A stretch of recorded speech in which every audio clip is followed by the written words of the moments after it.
Okay, well, it's useful to have a context for the remedies. They derive primarily from mineral sources, plant sources, animal sources, and energies. And then there are also there are some remedies derived from disease processes themselves, or the junk that disease processes generate. Probably one of the most famous ones are the pussy discharges of gonorrhea or scabies, that sort of thing. They're the primary sources of our remedies.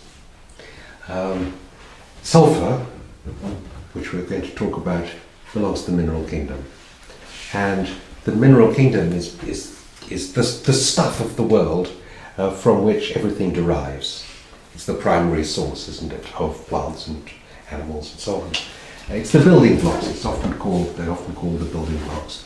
And the building blocks of things like the stones and the mantle of the earth itself are compounds, mostly. They're mostly compounds derived of the elements of which sulphur is one. And the elements are famously charted as here in the periodic table, famous since its originator Mendeleev, who formulated this, I guess, about 150 years ago, but I'm guessing on his dates, something like that. Many of these elements had been known before, some of them for a very long time, some of them praised by the alchemists, sulphur being one of the elements that was known to the alchemists, and represented a particular quality, actually a masculine generative fiery quality.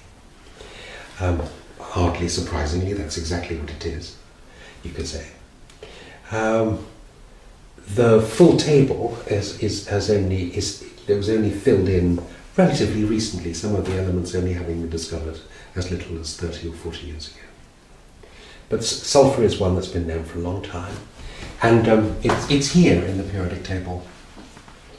These elements are, as I say, the basic building blocks from which the material stuff of this world, and presumably other worlds, are constructed. They range from the very light and simple, the first element, which is hydrogen, is a light gas. You sometimes have hydrogen balloons and they go up into the sky. Not so often used because it's very inflammable. More often we have helium balloons, the second element, also so light that it just floats a balloon off into the sky. And then down here you have the very heavy metals that are, or with their radioactive sides, that are radioactive. They are so dense and heavy that they're unstable and degenerating, and in the process of degeneration they're throwing off subatomic particles, hence the radiation. And by the way, if we were to make a remedy from the radiation, that would be an energy remedy. They're called imponderables. It's one of the sources of remedies, are radiations, energies. And some of these are really famous, unfortunately, because they're used in warfare, like plutonium here and uranium here, the stuff of atom bombs, but also of atomic reactors and so on. So from the very heaviest to the very lightest, and in between we have all the elements that make up the material world. And as you can see, sulphur is one of them. It's one of the relatively early ones, isn't it? Relatively. And it enters into combination with many other elements, either as in inorganic chemistry, that's the chemistry of non-living things. It enters into compositions as sulfides and sulfates, primarily.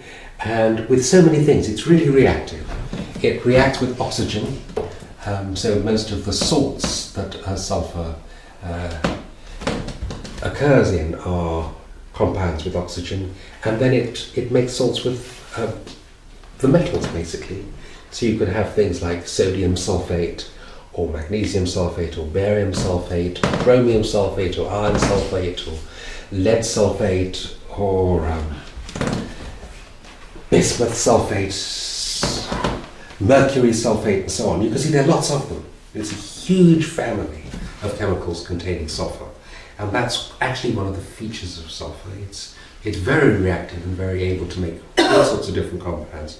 So it enters into the Earth's crust in many different forms. One of the most famous forms of minerals containing sulphur is fool's gold. And I bet you all know it. It's got the colour of gold, glitters like gold, and is iron sulphite. There's a very famous mercury compound with sulphur, cinnabaris, which is its primary ore, which is very bright red, and it's used. It was used as a pigment until people realised how toxic it was. You can no longer get it unless you dig it out of the earth. In organic chemistry, sulphur is also very reactive and really important in protein formation. So it enters into our biological life. Especially proteins that are called globulins, and these are ones that they're usually quite large protein molecules, very large, containing hundreds or thousands of individual elements, and they're called globulins because of their shape. They're globular. It makes a ball-like shape, and it's held into position because of sulfur bonds between the other amino acids that kind of holds it together. So this idea of bonding things together and holding them together, acting as a kind of molecular glue in protein chemistry, is an important feature of sulphur.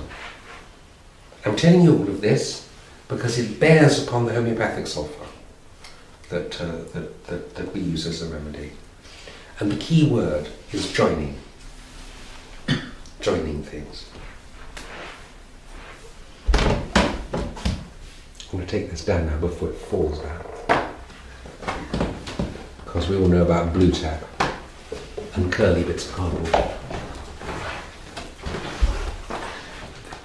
Just to digress, there is a great deal to be said about the periodic table, because it's the foundation stone for the family of remedies that belong to the mineral kingdom,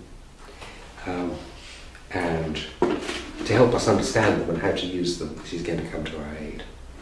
So we're going to be talking about this from here on in at various points. But I think it's very useful to start off our studies in homeopathy by looking at a simple thing in a simple kind of way. And although what I'm saying about the chemistry of sulphur may not seem simple, I think you'll see the sense of it by and by.